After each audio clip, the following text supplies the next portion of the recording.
Good morning, Britain. Sir Keir Starmer hounded in the street by protesters with yells with... Once every 4 years. Once every 4 years. It's like a swallow coming once every 4 years. Yes, it's a sport we fall in love with once every 4 years. Yeah. I don't mean that it's a sport on which I'm expert in once every 4 years. I was hoping for... This is being traced back. I mean, there's a lot of other accusations being thrown at him when he was being jostled.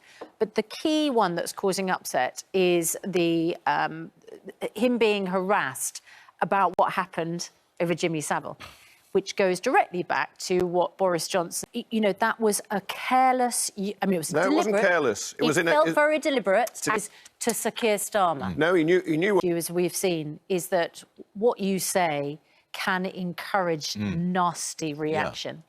Yeah. The other thing is, cut and thrust in Prime Minister's questions or, you know, in the House of Commons is one thing. Harnessing the pain of victims of a serial predator in order to score a political point. Yeah. Realise that every time it's spoken about. Yeah. If he... Very likeable character. He's not a vicious man, as some misrepresent him.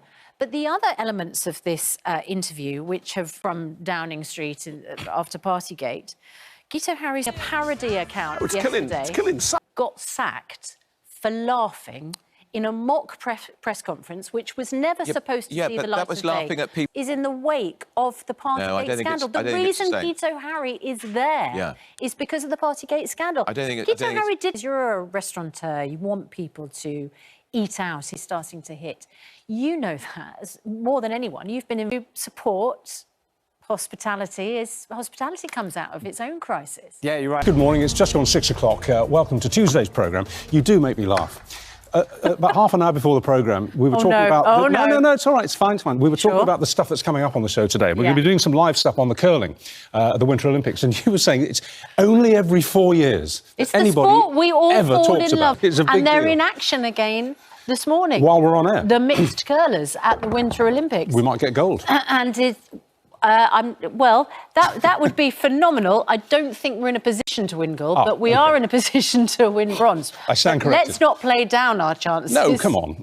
Well, you know, bronze is the new gold in my book. How heavy are those things, though? These huge granite blocks that they well, when I founded. But luckily, we do have some curlers on this morning. They can tell us. And Juliet Dunlop will be talking to them before they compete.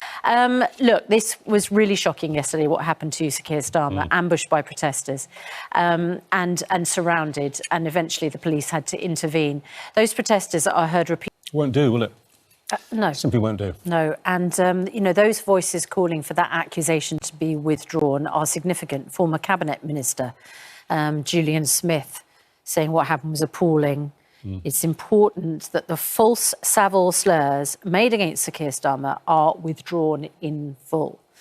That's a former Cabinet Minister talking to the Prime Minister. Absolutely. As I said, it's cross-party. The thing is, as Bryant said there in that clip, the PM was warned not to do it. I mean, this wasn't a slip of the tongue, you know, something which was not premeditated, that came out of the hurly-burly of a very difficult Prime Minister's questions with Boris Johnson there. He was under huge pressure, one understands that.